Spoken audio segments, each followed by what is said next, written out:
Let's talk about the Super Bowl. This video is brought to you by The Officer Tatum Store. The Officer Tatum Store. Get the merch link in the description section. Also, go on to beatenblackandblue.com. Beatenblackandblue.com. That link is in the description section. Get my brand new book. You got to get on the list first. I'm only signing the book for people who are on the list. And then once I've exhausted that list, I'm not going to sign any books. So get on. The link is in the description section. It's a book about policing from my perspective, a little bit of my life. It's a whole bunch of great stuff in the book. I promise you, I can guarantee you your money back that you're going to love the book and it's going to change you forever. The link is in the description section. So let's get into this. Ladies and gentlemen and ladies, the Super Bowl was crazy for a whole bunch of other reasons other than on-the-field play and the game itself. And I'm going to talk to you about that. First of all, I'm going to talk to you about Tom Brady and these leftists just hate him for not wearing a mask and all this other stuff that's unrelated to football. Tom Brady's greatness, I want to talk about that. I want to talk about Antonio Brown, who everybody thought that joker would never play football again. He probably shouldn't ever play football again.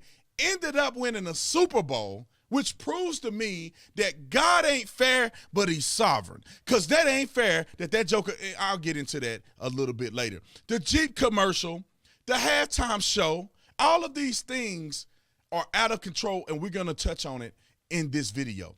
Let me start with Mr. Tom Brady. First and foremost, I did not think Tom Brady was the GOAT. Now, y'all can get mad at me, write me something in the comment section. I did not think he was the GOAT. I thought that Peyton Manning was the GOAT because he won the Super Bowl on two different teams. That's just me. I thought he was a sub-GOAT. But the reason why I watched this game, because I want to see was he going to come through with the hot sauce. And I haven't watched the Super Bowl in many years because they've been too much of SJWs. So I watched the game a little bit. I caught it at halftime. And Tom Brady showed up and showed out. He won a Super Bowl, again, more Super Bowls than any team as an individual player because he won on multiple teams.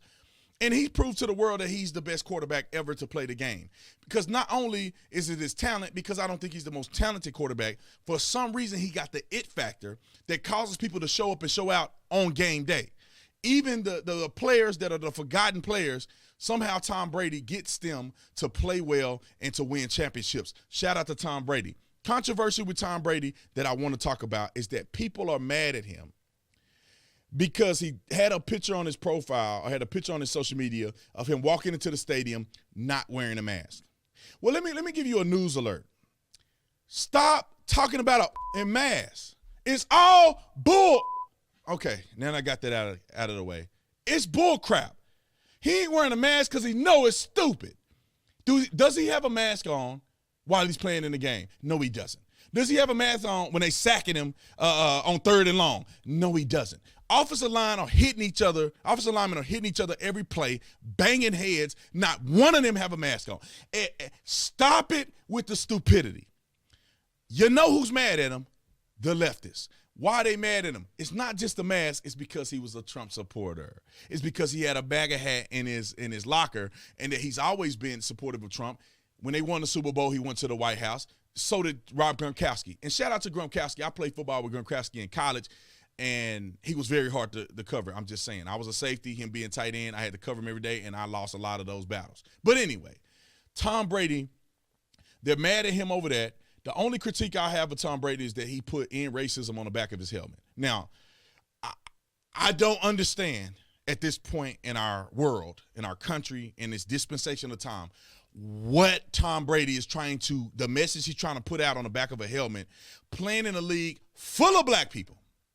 The top players in the league are all black people. I think that most of them are the top paid players are black folks.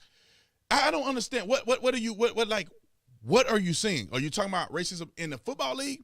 Talking about racism in America? Racism in America is bull. I ain't never in my life saw a Klans member, ever. And I grew up in Texas. And we used to play football in Brownwood, Stephenville. Some of y'all don't know where that's at. It's in the middle of nowhere, Podunk, Texas, where they shut everything down during a high school football game. Yeah, the stuff you see on TV. I ain't never seen a Klan hoodie. I ain't never seen no white supremacists. I've never seen any of these people. And I've been all around the country. I've been to many states, and it's overblown. It's overblown. And I don't know why people keep pushing it. Black people have some of the most, graceful and beneficial positions of power. I mean, you can be a vice president just because you black in 2021. You ain't got to be qualified at all. Kamala ain't qualified to save Jesus Christ. And she somehow became a vice president. But I'm not going to get into these politics because I got a lot more that I want to talk about. According to people at the game, Joe Biden and Jill got booed. Now, I heard the film, and I couldn't tell they were booing, but people there said they were being booed after they tried to tell all these people, put masks on and social distancing and vaccines and all this other stuff that's absolutely ridiculous. Thank goodness that those people booed him. Now, let's go to Antonio Brown. Let's go to Antonio Brown, which I played against him in college. I hit him. Me and another guy hit him. He fumbled. I'll never forget that game. He was a little shifty dude playing at Central Michigan. But, however, that dude, look, I don't want to hear Colin Kaepernick ever say nothing ever again. Colin Kaepernick can never say anything again. And everybody that said Colin Kaepernick not being in the NFL with racism, your brain is dead. Your brain's completely dead. Because even at the time, I knew that he wasn't good enough as a quarterback. And he was sitting on a bench at the time he started protesting. He didn't protest when he was a starter. And he did all this. He opted out of his contract. They didn't even kick him off the San Francisco 49ers. He opted out of a contract. Other teams had contracts ready for him, but he felt he should get paid more, so he set out of the NFL. And because he's not good enough, they didn't want him back. Perfect example, Michael Vick went to prison for you-know-what with them dogs. And he came back and played in the NFL. So it ain't got nothing to do with race, and it's talent. And Antonio Brown had to have been the worst example of succeeding in the NFL. If you could have done anything to ruin your chances in the NFL, Antonio Brown did. He cussed his girlfriend out, called her racial slurs, yelled racial slurs to police officers. The Joker secretly recorded the commissioner, secretly recorded and released video from his coach. I mean, he refused to change out his helmet for safety purposes, giving a big FU to the NFL. How he got into the league and end up winning the Super Bowl is beyond me. But it proves a few things here. It proves that if you work hard and you're dedicated and you're committed and you keep fighting, you can recover from mistakes that you make in your life. And it also proved that this racism talk in the NFL is all bull. It's all bull. They quit lying. If you good enough to play, they going to pay you and you going to play. And you're going to make a lot of money just to play a sport and have fun. Some people going to get hurt and beat up, but you're getting paid a lot of money to play a sport that you supposedly love. So I don't want to hear nothing about that. I made a video transitioning to the ad. I made a video about the Bruce Springsteen ad. It's on another video. It should pop up right here somewhere. But I made a video talking about it. Ironically enough, all the leftists hate him for talking about unity. The video was about unity. There was nothing partisan in that.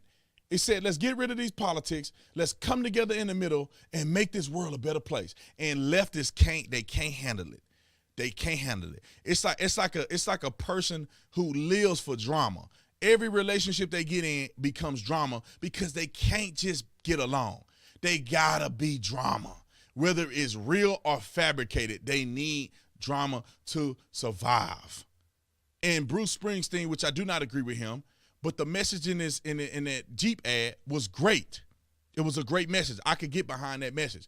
But leftists don't want it to be a great message because they need you to believe that there's Klans members running around 24 hours a day seeking whom they can destroy in our country while we're watching millionaires who are black playing football and buying hundreds of millions of dollars of jerseys, billions of dollars of paraphernalia over the years, but somehow this country is racist. I don't get it.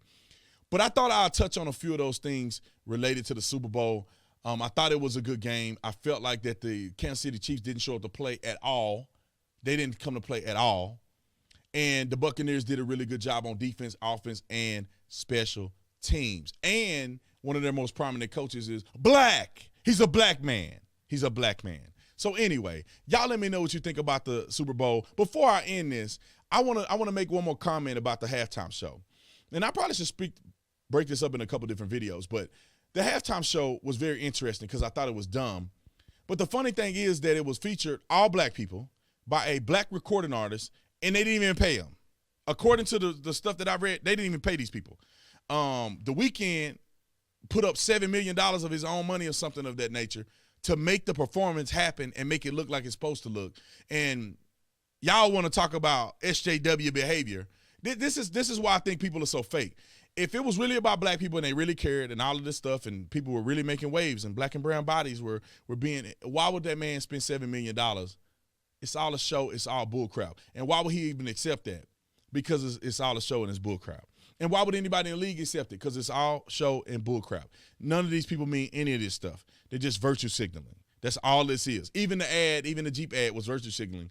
But the message was there, and leftists should be getting behind it. Anyway, I could talk for 3 or 4 more hours about the Super Bowl and how ridiculous it was in a good way. But I love you guys. I'll see you later. Make sure you like, subscribe to the channel. Visit beatingblackandblue.com to get my brand new book, Policing in America. I love you guys. I'll see you on the next one.